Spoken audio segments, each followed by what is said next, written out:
Welcome to the AgEmerge podcast, brought to you by Ag Solutions Network. Your farming challenges are unique, so your practices should be too. We're here to share emerging ideas, build connections, and provoke conversation. Get ready to improve your soil, your crops, your livestock, and your family's livelihood. I'm your producer, Kim Chase. And I'm your host, Monty Bottens. Thanks for joining us.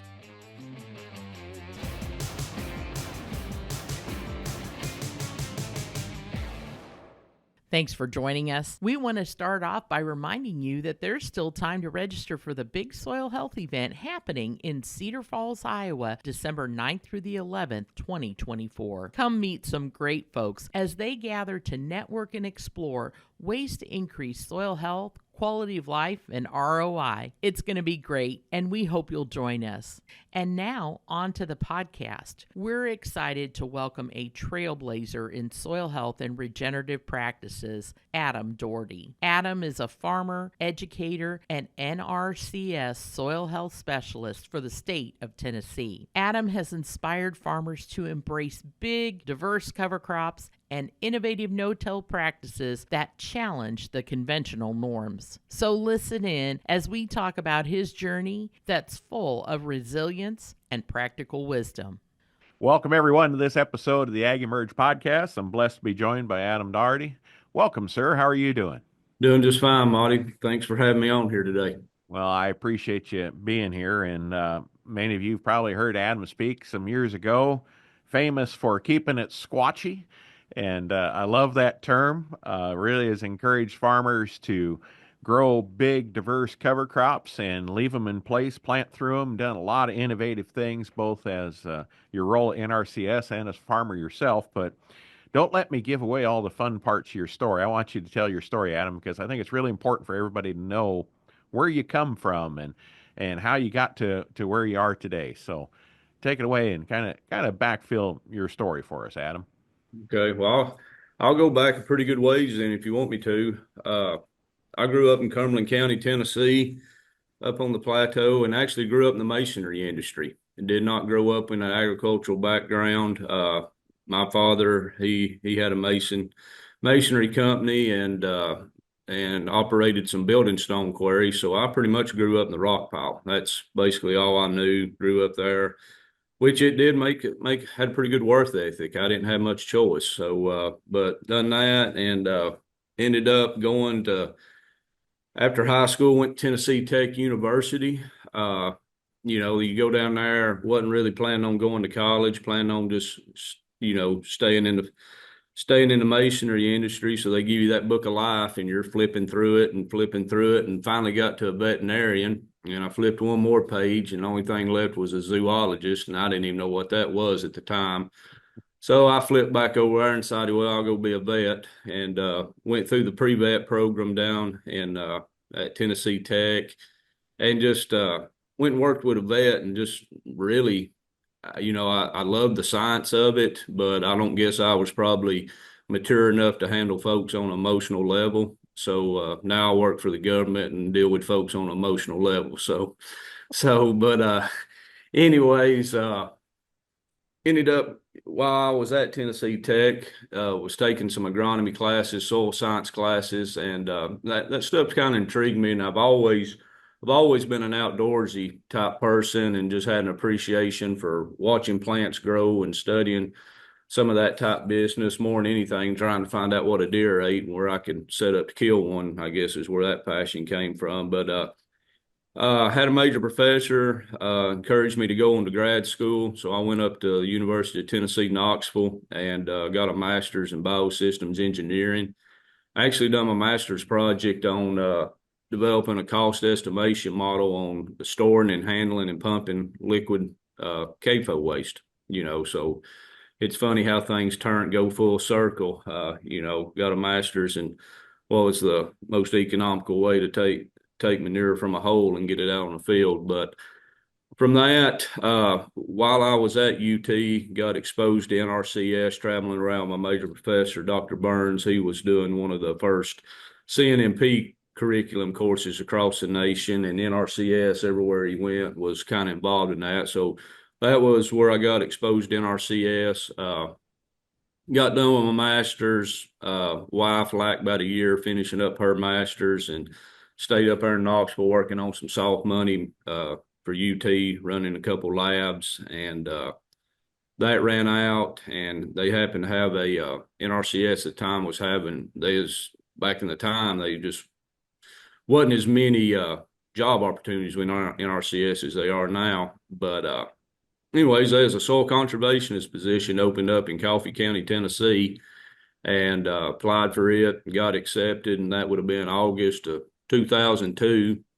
And worked under a DC right there that pretty much gave me free reign, let me go out in the field, work with producers, start learning about managing resource concerns and seeing a little different level of farming where we got off into Middle Tennessee. And was there about 3 years and got accepted for the district conservationist position down in Franklin, Tennessee, or Franklin County south of Coffee County. And Franklin County, probably if a third of it wasn't lake and mountain, it'd probably be the overall biggest ag county in the state of Tennessee, but it's taken up by some topography. But that's where I fell in love with row crop, mainly precision ag at the time. And we always kind of called that area down there Little Iowa.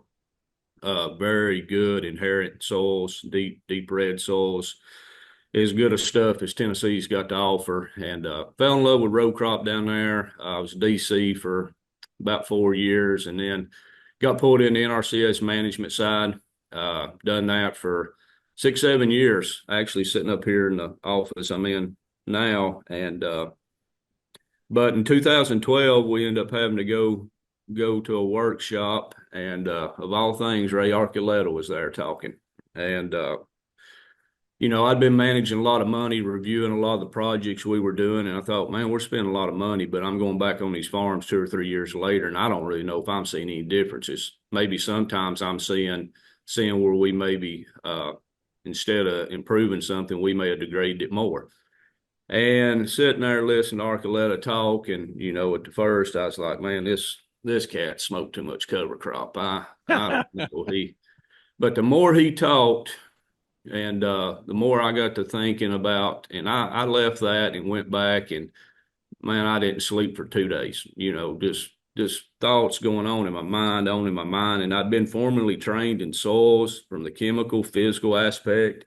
Pretty much thought I had had my mind pretty much wrapped around the way this thing's supposed to work, and it just slapped me upside the face. And it's like, man, it was my aha duh moments, like there's something more.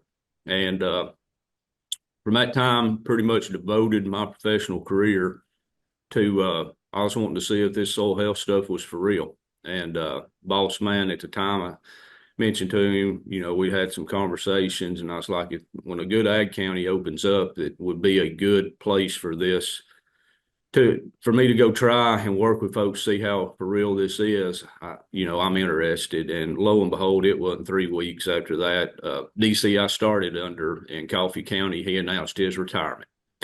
And I got back to Coffee County, about May of 2013, and hit the ground running with education. We started widespread planting our first stuff fall of 2014. Dabbling in it, I kind of considered enhanced no-till. We were planting covers, burning them down before we got scared. And then in 16, it got wet and warm on us all at the same time. We got caught with our britches down, and we were baptized by immersion heavily in biomass. And it was probably the best thing that ever happened to me. Probably the best thing that ever happened to a lot of producers. And then once we figured out how to, when we didn't have the roller crimpers and all that stuff, we were cutting logs, stealing light poles, whatever we could to, get this cover on the ground. And then that July, when we turned off hot and dry, and we started seeing, how this being able to manage this biomass. At first we was just tickled to death that something came up through it, and then to see it as it went through that summer, then to see it as the combines ran through it that fall, it was just affirmation. And that's kind of from here on out, it's just been on tweaking, trying to advance that, instead of just looking at it from a cover crop and biomass management standpoint. Now looking at it from different things we can do, different strategies, offset immobilization, in-furrow fertility, or nitrogen management's a big deal. So there's a whole lot more to it than just cover crops and biomass, but that's where it started. That's where it started, and sit there and served as the DC in Coffee County. Man, they ain't a better place in the world to try this. We got a good climate, good inherent soils, and they'd been no tilling there since Moby Dick was a sardine. So we just took it to the next level. So it wasn't that I was starting off with folks from conventional, these were extremely advanced, experienced no-tillers, and it was just a godsend the way it all fell. It couldn't have happened in a better place. But served there as district conservationist Coffee County up until this past October, and Tennessee advertised hadn't had one in a long time, but soil health specialist with NRCS, and I applied and was lucky enough to get that position. So now I've flip the DC chapter and looking in on the next chapter of life and trying to expand this some more. Well, that's awesome. So now you get to work with all the counties in Tennessee instead of just Coffee County. Got 95 of them. And that, I tell you what, talk about a state with some variance. Man, east to west variance. You go from delta to mountains and everything. Yeah, and the mountains, they've not went through a weather event. They went through a geological event with Helene over there. It's awful. It's awful. It's dealing with, but we'll get there. There's a lot of resiliency in that country, and they'll get her figured out and built right back up. Yeah, very sorry for what all you've been through down there. That was unprecedented for sure. Okay, so keep it squatchy. I love it. It came by accident, right? Really did. I mean, not accident, just the weather circumstances. You had hot and wet and got big. It's like, well, we got this now. We got to figure it out, right? That's kind of how a lot of great things happen on a farm is accidents. Yeah, that's the way it happened, and I guess the Sasquatch stuff came about probably at the first no-till conference I ever spoke at. We had a field actually right there by the house, and it probably had 20,000 pounds of biomass. It was mid-May. We was fixing to plant beans in there, and we just got a grant with a partnership through the Conservation District and Tennessee Department of Ag, where we got an I&J roller. And I figured I was pretty much the expert on it. I'd watched the most YouTube videos and had a big crowd out there to watch that thing roll. And I went about 60 foot right there, kind of through an old barn lot, had a bunch of rotten hay and had covers. And anyways, I wrapped the darn roller. I was like, Lord, how in the world does this happen? But anyways, we rolled that field, and it was just one of them perfect. You just see the waves, and as soon as it went across, I mean, it was flatter than a pancake and about, that deep. And I had some videos up there when I was giving a talk there, no-till, and I just made the wisecrack. By the time we got done crimping this field, we ran 6 Sasquatches out. And, they had a dinner or something later that night, and everybody walked in, and I was walking in, and a lot of you viewers probably know Russell Hedrick out of North Carolina. Well, he stood up and done a big Sasquatch call, and before it's over with, keeping it squatchy at that dinner table, that's kind of where it all got. And we had a few T-shirts made up and some emblems, and anyways, it's been fun. It's been fun. Well, I think it's a good way to kind of take what, the non-farm, let's say the non-cover crop farmer would see and just be petrified and kind of lightening it, right? To laugh it up a little bit. I think it creates an appeal. It was an interesting idea and how you ran with it. Well, good deal. Yeah, we've had a lot of fun with it. So one of the things so Ray got you started thinking, and I know one of his slides says early on, and and a little rough. And I don't know if he said this while he was still working at NRCS, but I've seen him says, our streams are filled with management plans. Yeah, nutrient conservation and nutrient management plans. Yeah. And yeah, it's one of those deals. We we do a good job on doing a lot of technical things and doing a lot of static documents, but where we as an agency at times lack, and I'm not just with an agency, but just in general, we lack in the education and the understanding. And I guess that's my main platform is, we've got degraded soils from coast to coast, top to bottom. And these soils are in a heavily degraded situation, but they not got there based off non-stewardship. I don't meet any producer from shore to shore that doesn't have a level of stewardship and intimacy with their soil, and they want it to be the best they can. It's just we really don't have, it's not a widespread understanding of what it takes for the soil to function. And we're us as humans, because there's just four to five things involved at the most basic level, Monty, to all the way to the most advanced level. Number one, you got the sun. Okay, that's the energy. That's the energy source for all this that we're going to talk about, for everything you're going to talk about on this podcast, or if you're doing podcast 10 years from now, the sun's going to be the energy source. And number two, a living plant is the only thing out there that photosynthesizes, that's designed to capture sunlight energy, give off oxygen, and leak food. Okay, so in the absence of a living plant, it does not matter, but we've got to understand that soil is going to be going through some state of degradation. Now, with our systems and what we're trying to promote, we're just shortening that gap. We don't have a living plant 365 days out of the year in Coffee County, because, that corn's going to start drying down. We're going to have those 30, 45-day gaps right there. But, the sun, the plant, and we've got an inherent resource, the soil, and that's what we got. Okay. And the other thing is humans. So there ain't much we can do about, we can't change the sun. We can't change photosynthesis. Okay.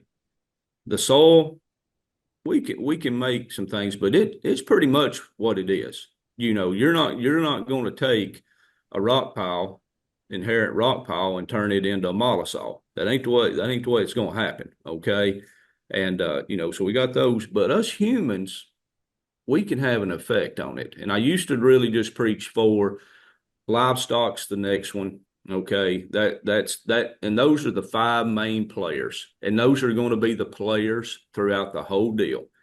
Everything we do in the industry, we're trying to mimic or enhance one of those five, so and that's from the basics all the way that, and that's just where we're really missing. And we got to have an understanding. I mean, you can Google what does the soil need to function, and it'll list down through there. You can't even Google what it needs to function. When you pull that up and type that into Google, it tells you what all the functions are supposed to be. Like it's just automatically, that's the way it is. That's the way it's going to be. But those are the functions we're supposed to get, but we don't get those when we're not managing and adhering to some principles of nature. And that's just, and when folks, I've even got a note, and I've made talks on this, is we are so focused on looking at the how. I think that's the reason why so many folks have had bad experiences or not seen the successes when they start implementing cover crops, for example. That's just the how. They're planting a cover crop, but they don't really understand the why behind it. Why am I doing this? Why is the soil needing it? What are the functions I'm trying to promote? And when folks start understanding the whys, and then understanding just how soils are designed to function, and then implementing what is needed in their context and their production systems. It don't matter if we're growing corn, beans, maters, taters. It don't matter. All this stuff, the resource, the four main principles, they're not going to change. And we just got to have an understanding of how to manage in those systems.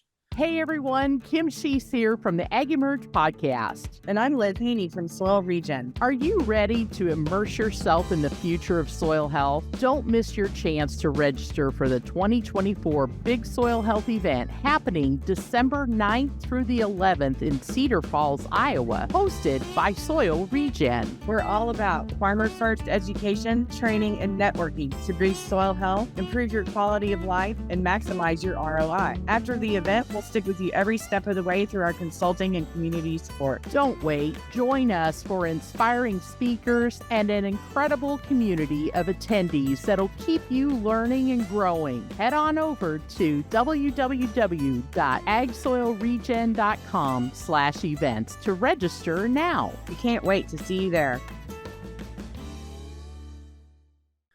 Well, I definitely want to dive into some of your house because you and the group of farmers you worked with have done some amazing things, and you certainly have some tips that you've learned that can apply broadly, right? But let's start with the why.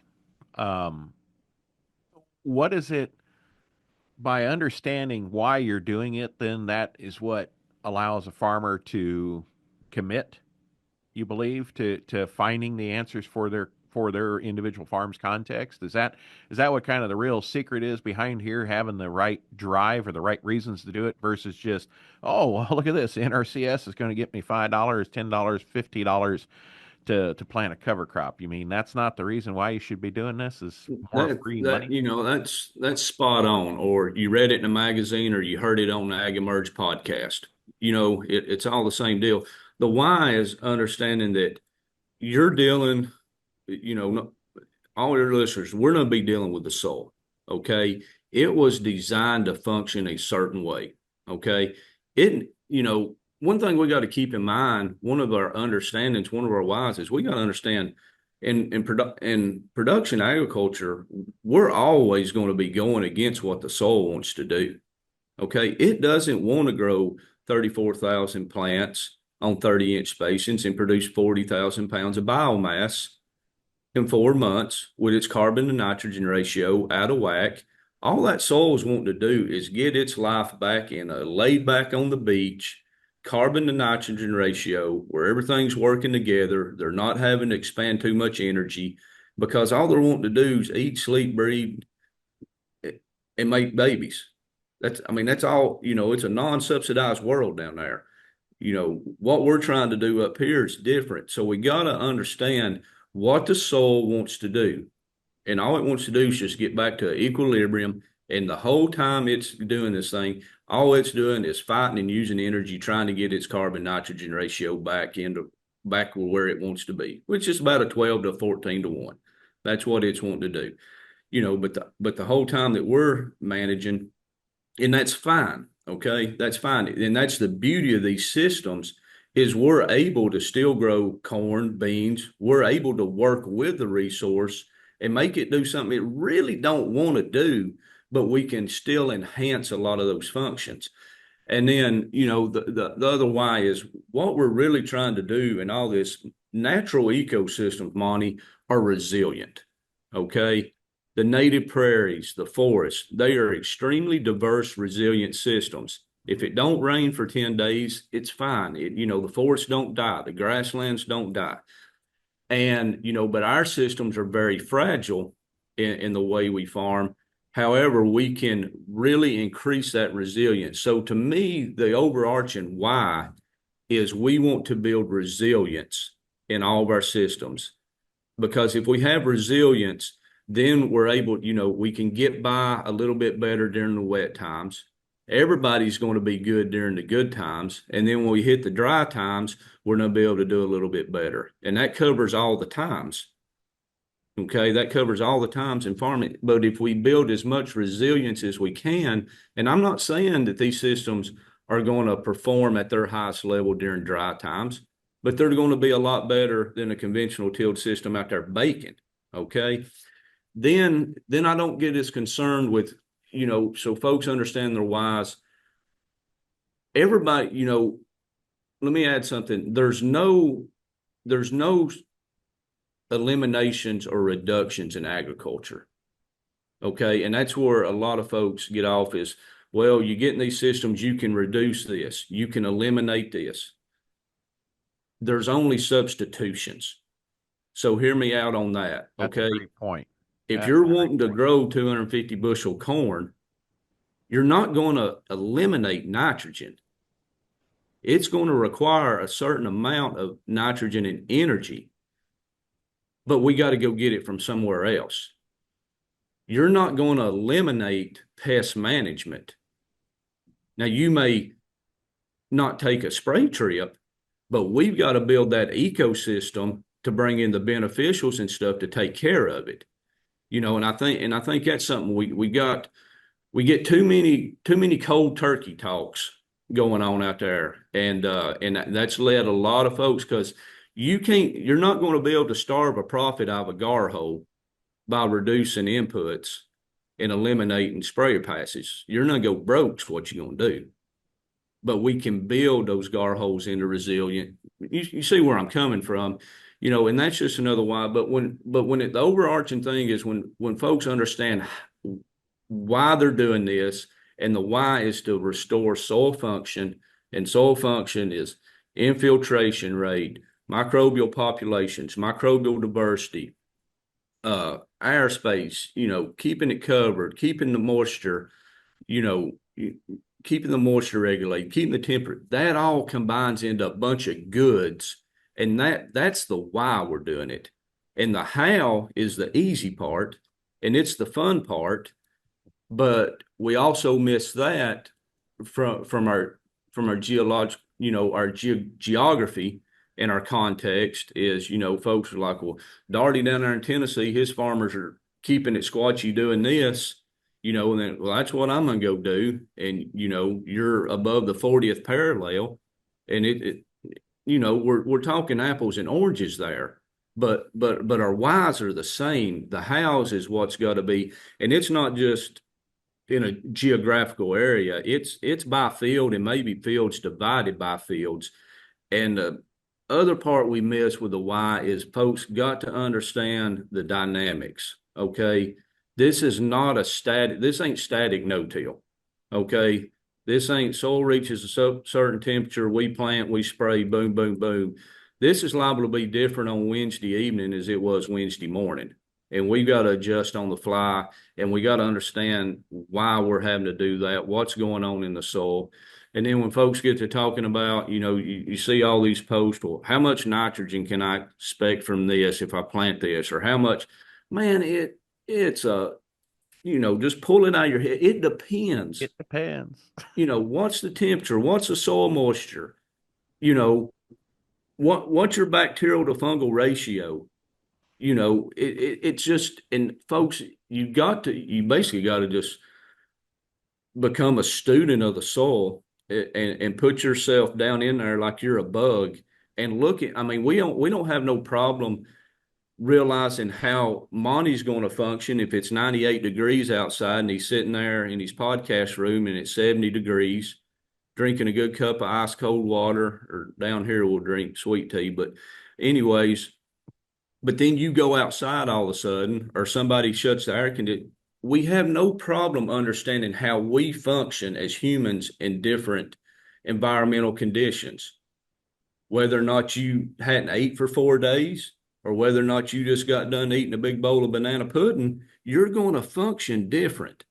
The soil is no different than that. And that's when we start understanding that stuff, then we can adjust our management and do that. And like I said, the how part's easy. So forgive me, I get to rambling on. This is talking my cup of tea. And so you just cut me off there when I've gone too long. Okay. 3 great things you put up. First off, I'm thinking put yourself in the place of soil. Get out there and dig yourself a hole, put yourself right in there, and then drive over it with a bunch of heavy equipment, see how that feels, right? Get real about this stuff and many ground pounders through there. Anyway.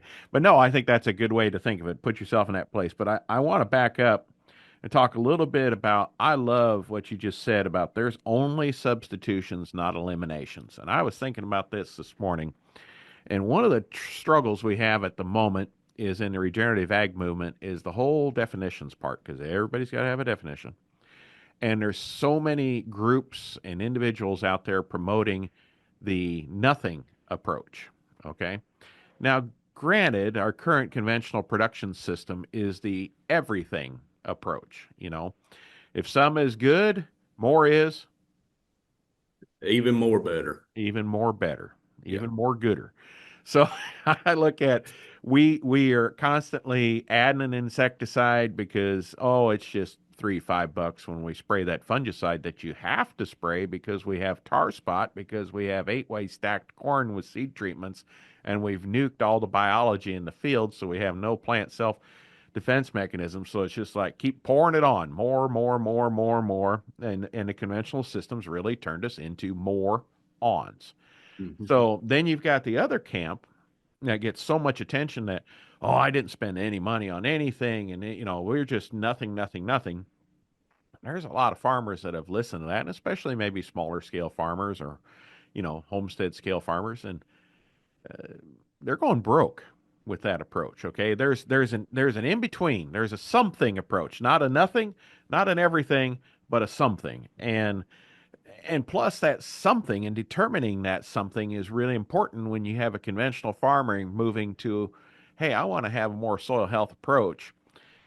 Cold turkeying that, your soil gets the shakes, right?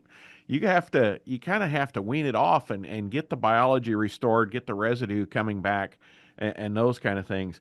But just to back up, don't you see that's a real problem in YouTube land and conference land today is we've got this real nothing approach that I'm afraid when you're there's only like you said, there's only substitutions, not eliminations. Don't you think that's getting missed? Big time. And I think it has since the start. But it ties right back into understanding. If the message, that person that went just plumb cold turkey, if they, and I don't mean to cut or I hope I don't rub any feathers too wrong, but if they was a true understanding of what that soil is designed to do and how it wants to function, then you put on this side, here's what I'm fixing to ask it to do, and I've just cut off everything. You'd probably sit back and say, man, I don't know about this. Now, to me, no-till organic, that's the ultimate goal. Okay. Organic's not, in the way that's been done. And, and I look back into the 1930s. I was just a young lad back then. And we had a pretty dang good organic experiment in the High Plains. And it led to the largest natural disaster we've ever seen in the U.S. So, there's no sense in thinking that the sun's different, that the plants are different, and that the soils are different in 2024 and recreating that disaster. Okay. I'm a real big proponent of, I promote large scale production agriculture, shooting for the limits on everything we do. But I want to do it in a different setting. Okay. I don't want to be over here more conventional. Okay. And I darn sure don't want to be over here cold turkey. But Monty, there's so many little things that we can do and hit that actually exceed what they're shooting for as far as yield, as far as economics. But we've got to shift and get to applying a few of we've got to do it through soil function, because and let me just put it to you this way. Everything that's being sold out there, everything that thins our billfold, okay, we have inputs. We're going to keep on having inputs. My focus is no matter what we're putting out there, whether it's the least salt laden form, the best inorganic sources with the least amount of salt that has the ability for chelation better, yada yada, down through all that, versus whatever. The more workers I have in my factory, the better off I'm going to be able to process and have efficiency no matter what I'm putting on. Okay. So, and I put that in the retrospect because folks that I've worked with very closely, and that's been one of the beauties about what I've been blessed to be able to see. I've got folks who are very successful right now that are basically on a conventional system, except for no-till and managing biomass. Okay. They may still be fall dry applied fertilizer. They may be applying dry nitrogen. You know what I'm saying? They ain't nothing changed from when they was out there riding around in circles, disking the ground, except for no-till and the use of covers and the management of biomass. But what that's done is has built a lot bigger workforce for them to capitalize and get efficiency off those inputs. And it's also allowed them to be able to capitalize and have, moisture retention, yada, yada, yada, right on down through the list. Then we've got some other folks that are doing all kinds of precision stuff with in furrows, different formulations, and we've not reduced anything. We probably added stuff to the system, to be honest with you, but we've looked at different formulations, and mainly focusing on where can we reduce salt. If we can reduce salt, and there's all time, that's a whole nother podcast, and I'm not even an expert on it, but we can look at different formulations and their effect on, they just say effect on the biology. Well, what does that even really mean? Okay, does it kill it, put it on steroids, or does it make it something that it can be more efficient? Okay, so I focus on the workforce. Now, I believe once we have the potential, once we get that workforce big enough and diverse enough, then we can start looking at skipping maybe that fungicide spray. Then we can start skipping this and this and this, because, the biggest part of all of our fungal plant-borne diseases come from soil splash, right? Okay, well, it makes no sense to think that you're going to have some kind of fungal resistance when you've not created a habitat that's reduced that. But when we can start letting raindrops fall on crimped residue and not getting soil splash, then we can just analytically think, hey, I've reduced the risk of this or this or this. You understand what I'm saying? Mm-hmm. So, I'm not a cold turkey guy, and I'll even take it a little step further. And this is one thing that I screwed up on, because 13, 14, 15, we were enhanced no-till, getting the covers a little bigger. Then all of a sudden, we had a jungle out there.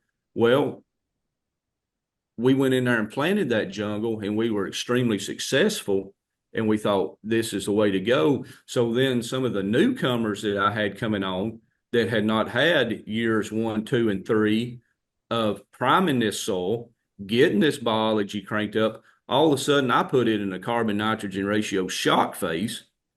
You understand what I'm saying? I went from 30 years of no-till with PLFAs around 2,500, respirations probably running 80 to 120. And I expected it to do the exact same thing, where I had soils with PLFAs over 12,000 with CO2 respirations in the 3 to 500 range.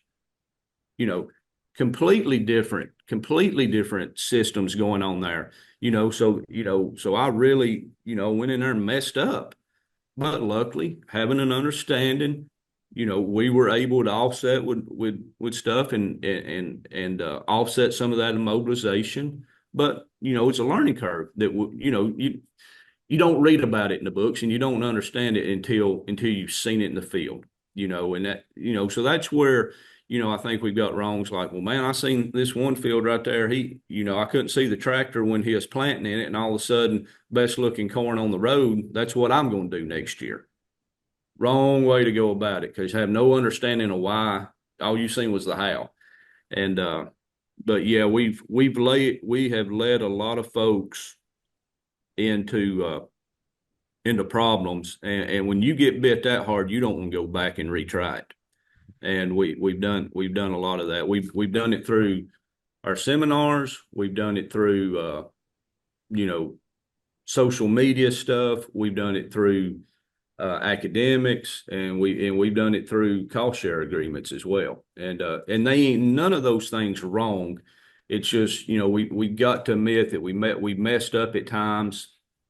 People mess up, and but that's the beauty about it. If you get to live another day, you get a chance, to make it right.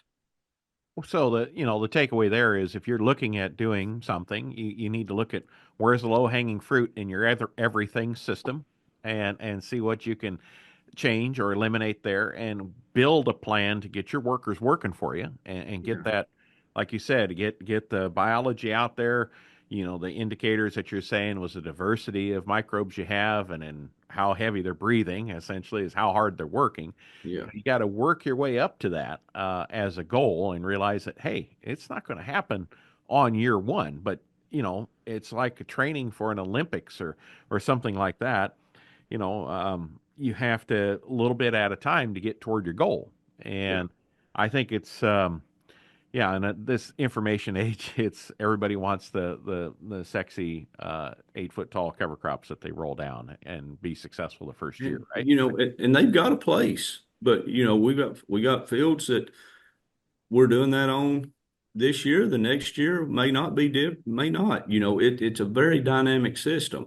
And that's the thing. It's just you got to wrap your mind that it's not adding cover. If we're talking in row crop, traditional row crop production systems, it's not adding covers to no-till. Okay, if that's your mindset, you will not reach your potential of success. You'll have a lot of failures. So let's talk about the larger farmer that isn't in the tractor cab.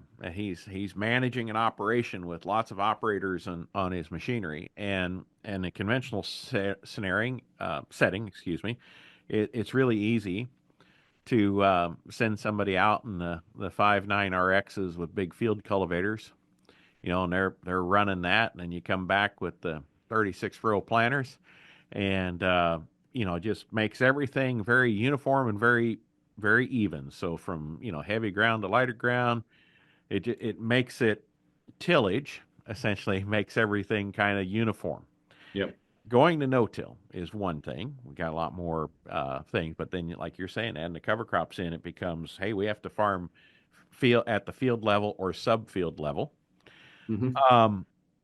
and realizing that there's not, people lining up to come into farming, right? Most farmers that retire, their land is absorbed by the neighbor farmer or Yep. another farmer. We just keep getting larger. So, what do you see in the future here, or what are some ideas you have? Because I think it's a real problem. In order to really get the most out of our soils and help them function well, and move towards more a regenerative farming approach, we have to farm on the subfield basis. Yet our time management and operator skill is becoming less and less and less available to do that. The trends are counter to each other. Yeah, and we could go off on different tangents. We could throw in government subsidies. We could go on that. We can look at export import markets. What do we do? What are we selling our grain? There's all different ways to attack this. My main thing, I guess, my main take home on this is human integrity equals ecological integrity. Some folks may not care enough about it. Okay, I get it. They may not have a reason enough to. Things are working. Most of where this is going on, these folks are blessed with inherently good, strong ground. You know what I'm saying? That started out at 12 to 14% organic matter. You got to think about how that was created, how it's been mined in really a short period of time. If you want to think about, basically we're talking since the 40s, really. So we're looking at 60, 80, not a whole lot of time. And I guess my point is having a realization that at some point in time, the well can run dry and the resource is not going to be able to withstand the abuse to where it will function enough. Now, I think it's always going to function, okay? But will it get to the point where it will not function enough where that model will not work anymore? Meaning, if I break it down, you've got soil degradation, and that's kind of what you're referring to. Then we have soil conservation, and that's kind of where I put no-till. Okay, and we're gonna conserve, kind of at what state it's there. But I have a problem with conservation when we have other options, and the other option is restoration. It doesn't matter how degraded that soil is; it has the potential to go back and to be into a fully functioning ecosystem. And, how do you do it? You subsidize it heavily. You do. Monty, I really think it boils down to education. Okay. I think it just boils down to education. And we don't have to get to this elitism that we get in agriculture sometimes, like, well, you're just doing it to this state, you're not letting your covers grow enough. You're not this or that. You're applying anhydrous, some of those kind of things.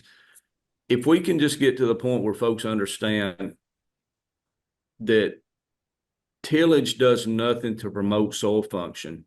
Soil function's what we got to have for longevity and to reach the ultimate goal. And to me, the ultimate goal is to be able to farm again next year. Right now, I think we still have enough resiliency in the system, and we have enough technology that we're able to reach those goals. My fear is that we will get on a widespread that we won't have enough resiliency in the system to be able to reach those goals. Then the system's going to crash. And the skill set's not going to be there to be able to start implementing these systems towards restoration. Okay. And let me break it down. You got restoration. That's the goal. That's where I want to get to. That takes increased function. If we can just do things to promote soil function, and what we got to realize is, I think it just goes back to education. There is not but 4 things involved in soil function, and that's the sun, a plant, the soil, and humans. And it all goes back into human nature. And you're not going to do this stuff until I feel like we have a lot of folks that they're not going to do it until they have to. And I don't know when that have to time is going to come, but it's like, I don't want, don't wait until the tornado hits to build a tornado shelter. We know they're not come. Let's go ahead and get prepared. Let's get prepared for what's coming, because we know history teaches us, we know that this thing can get degraded enough that it will crash. Okay. And then when it crashes, then it's going to restore itself. That probably didn't answer your question, because I'm sure you was wanting, what's A, B, C, and D that we can do. And I really don't think there is anything. I think it has to come into the one thing that I think we can do is, and I think this is probably where we're missing the boat as we get into folks that's got a way higher pay grade than I do. I think we should have some economic opportunities large scale for, they call it regenerative drone, for production systems that are going towards restoration of the ecosystem of the soil. Not what we have now. I think we've got a hodgepodge out there. There's probably some good ones, but for the most sake, I see a hodgepodge of junk out there, and I don't see a lot of accountability in the system. So that's I guess I'm in it. Looking at it from a strong capitalistic standpoint. I'm growing something that has the potential to be better, nutritious, yada yada yada. That's all fine and dandy. More than anything, I'm doing something that is restoring our natural resource that we've got to have as long as we're going to be around here stomping. What are those markets, man? I don't know how you get it all set up. Because we're going to be in the corn and soybean business. I'm gonna just go ahead and about guarantee we're gonna be in the corn soybean business pretty large scale in the U.S. But what do we do? I don't know. I'd rather folks just do it because they want to. They know it's the right thing to do, and they know. I guess it bothers me a little bit if I hear the later generation saying, "Well, I just want to make sure and leave this for the next generation," while they're out there running a ripper and tilling it. I mean, are you really that concerned about what the next generation is going to have to farm, or are you more concerned about right now? And I get it both ways. I mean, you got the wolves barking at the door. You got to keep them off your back. I mean, I get it, but I guess that's why I'm so passionate about this way of farming, is because it would be a hard pill for me to ask anybody saying, "Hey, I think there's a better way," but in the meantime, you're going to reduce yield, reduce net profit, and have the potential going broke. That's not the case. You're going to be able to maintain or exceed what you're already doing. Your billfold has the potential to get a lot fatter, and we are going to conserve and have the ability to start restoring the soil. So that's my soapbox on it. I know it ain't the ABCs and can't write it out on paper, but I just think it comes down to a person's soul and their gut and wanting to do the right thing. Yeah, what I was getting at there is, let's say you do have a large operator farming 20,000 acres, and he wants to do that right thing, but he has to push the rope through 20 employees to be able to get that right thing done in a 20-day time frame in the spring. How does that happen? That's what I'm getting at, because that is going to become more and more the reality, because we just don't have 1,000-acre farmers anymore. And I don't think it's to advocate for everybody being 1,000-acre farmers. No. It's just an economics of scale thing. So, and maybe there's not an answer to that question, but I think there's a fit there for as we get to automated machines that have the ability to think on the go. Just imagine the See and Spray is just the tip of this iceberg. Yeah. That can see those subfield things and make adjustments through the field as they're planting or whatever operation they're doing. I think there's a fit there, but I don't know how else we're going to accomplish that artwork that you and I do today, right? On a large scale. So, yeah, and the logistics of it's crazy, and everything that we talk about, and and I don't really want to call it regenerative systems or whatever, but systems that are with the goal of restoring and enhancing soil function. Everything we do adds complexity and logistical nightmares to it. correct. I don't know. It's not the easy button, is it? I mean, I work with a lot of 700 to 1,500 acre farmers. That's my bread and butter, with a large scale person down here in the 3,000 to 5,000 acre range, which, granted, farming 5,000 acres down here in this neck of the woods, that's different than the Midwest Corn Belt, but it's still, tractors still, you only drive so fast and the planters are only so wide. It don't matter matter how many fields you got. But it's a true logistical nightmare. You know, and can you get it done on all 20,000 acres? No, and that comes into some of the things, where's the most critical? How can my rotations be? Where do I get the most bang for my buck as far as making big strides? It's a very complicated deal, man. It's a very complicated deal, but I do know it has potential. So one of the questions I'm asked a lot is because this comes up in conversation is what would you do different with government programs in order to help facilitate more of a soil health first farming approach because in the industry here we're kind of guilty of railing on the fact that a lot of the government programs that are in place don't assist towards these things. So it's like, okay, well, what would you do? And I kind of have one of those answers of, I don't know. I'm kind of a just leave welfare out of this, would you? And I think the chips would fall where they should. But if I was to ask you for feedback on what I should share, because I understand that there's probably certain things that you can say or not say, Adam. I don't want to get you in trouble, but how do you think that things should align with what we really need to do to restore our soils?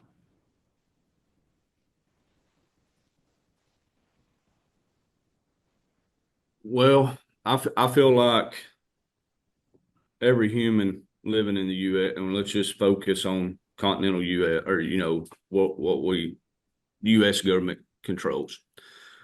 We have these things called taxpayers.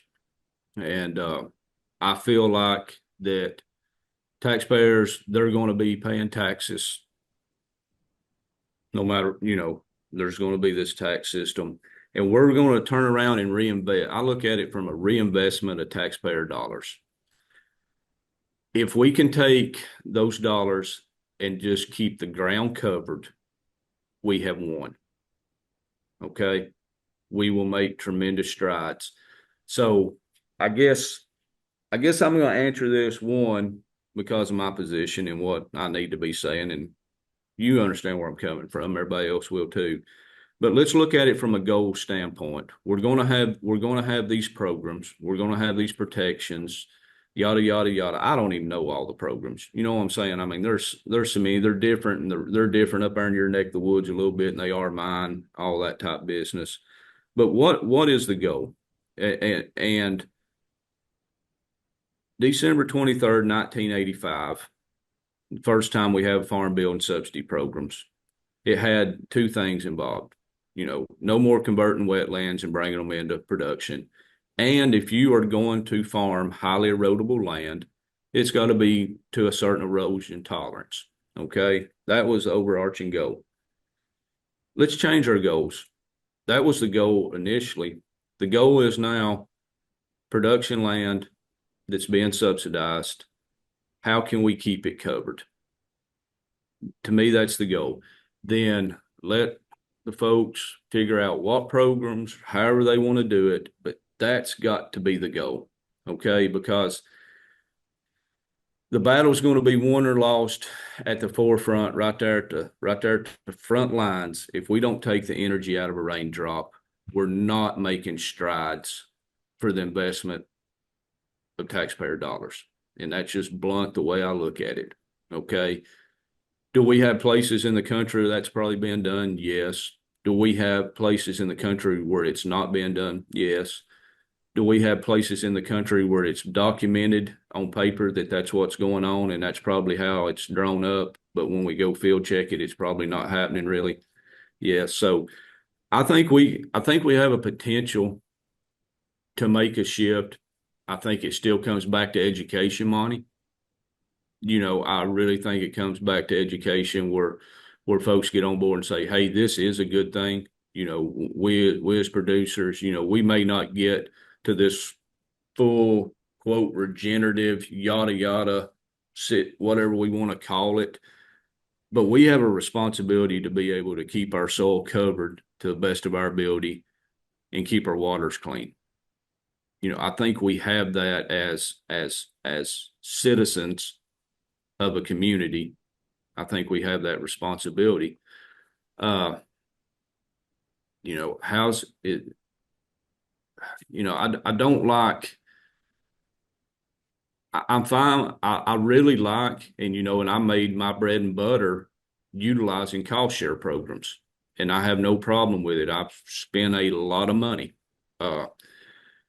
But I feel like we've got a tremendous investment out of that because that has been used as it was designed to offset some of the risk, offset some of the upfront cost to be able to start implementing these systems. It was not designed as a lifestyle that you cannot farm without if you do not have an NRCS contract this year to plant cover crops, that doesn't mean you can't plant them. It may mean that we don't plant a $70 an acre mix, but we can still keep the soil covered. And that's a slippery slope, and I'm not an expert on all the commodity programs. I'm not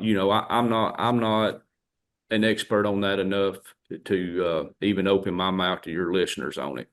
Just to be honest with you, that's not my expertise. I understand kind of how they work. I do see the results as I travel across the nation, and I kind of question, is it working to the level it could? And that's dude, I'm a bit, I just don't think I don't think that we can, I don't think that money and incentives are the answers to all the problems.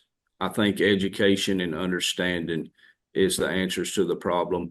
And if we can invest and help incentivize and subsidize to implement our new understanding, then I'm all for it.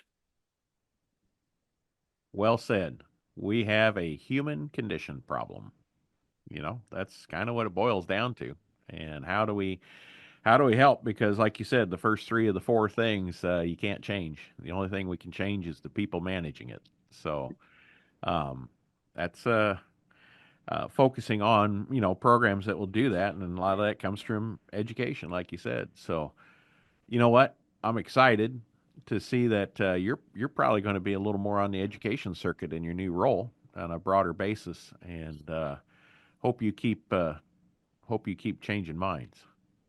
Yeah, I'm looking forward to it. I'll have the opportunity, which I've been fortunate enough to expand and reach out, right outside of my stomping grounds, and been asked to come speak, at different events, and enjoy that. But I enjoy the education component. I'm glad that I didn't have this opportunity 5 years ago because I wasn't ready enough. I was set in my little box on what I knew, you know what I'm saying? But every year you get a chance to learn more. And by that you get a chance to share more. And then it really hit home with me. We're talking about soil health and regenerative agriculture and this kind of stuff. And I've, eat, sleep, and breathed it pretty hard for the last 10, 12 years. And not really until, when I was boots on the ground working with a lot of producers, but until I started farming on my own, that's when you really are able to start getting an understanding. When you get to pass your crop every day, I knew when Mr. Jones put that seed out, and I knew everything that went in on it, and I was behind the tractor digging up seeds, seeing how deep it was, yada yada. I knew quite a bit about it, but it wasn't my baby.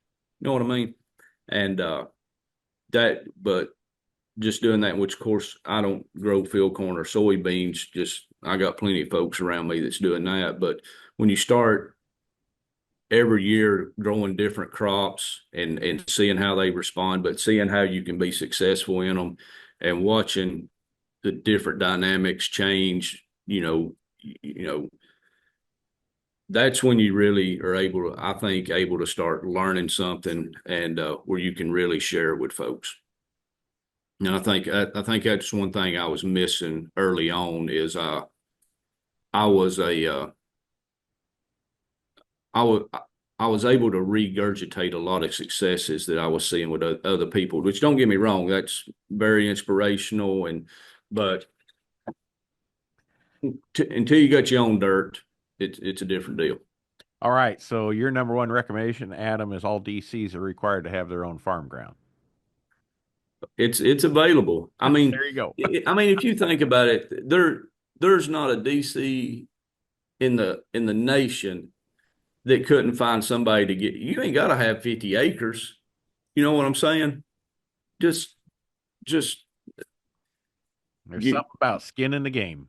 yeah, you gotta, and I felt like I had a lot of skin in the game because I was working with so many folks. I wasn't just writing contracts. I mean, we was out there, working with them in the fields and that kind of business. Me and SoilCon I work with, our goal, April through middle of June when we was really hitting this, all we want to do is come in the office and do our time card. The rest of the time we just want to be in the field. And but you got to get some skin in the game. Everybody's got to get some. You know what I mean? Everybody's got to get some, and producers have got to be willing enough to allow some folks to get some skin in the game with them. Good point. Well, Adam, I really appreciate you sharing your thoughts with us today, and I like how you approach things, and makes a lot of sense. Looking forward to your continued impact there in Tennessee, and there's lots of opportunity, no doubt. We got tremendous potential. Long as the sun keeps shining, we got a chance to reach the ultimate goal, and that's farm again next year, I guess. There you go. Sounds good. Well, Adam, thank you so much. Anything else we should have visited about today while we were together? I don't think so. Just wishing everybody a good winter, and winter's a good time for us to sit back and think. And there's a lot of power and a lot of opportunities if we just sit back and reflect and think. And it's a good time for everybody to get out and network and think about things. And of course, most of us going to be turning a lot of wrenches and working on junk to try to get it ready for next year. So, but wish everybody the best on next year's crop, and hope you have a good winter, good holiday season. And if I can be of any assistance to anybody, please don't hesitate to holler at me. All right. We'll have Holly can holler at you in the show notes. So we appreciate it, Adam. You have a wonderful holiday season too, and getting everything together that you want to put together for next year. Thanks for having me, Monty. All right. Good to see you. Take care. What a great conversation with Adam, a true advocate for soil health and conservation farming. His insights on building resilience, understanding the why behind regenerative practices, and taking a thoughtful approach to restoring soil function are lessons we can all learn from. As Adam says, as long as the sun keeps shining, we've got a chance to farm again the next year. And if you'd like to learn more about our why and how we help growers adopt effective soil health systems, check out our website at asn.farm, and there you can click on links to follow us on Facebook, Twitter, Instagram, LinkedIn, and YouTube. There's a lot of great things happening and always something to learn. Thanks for listening.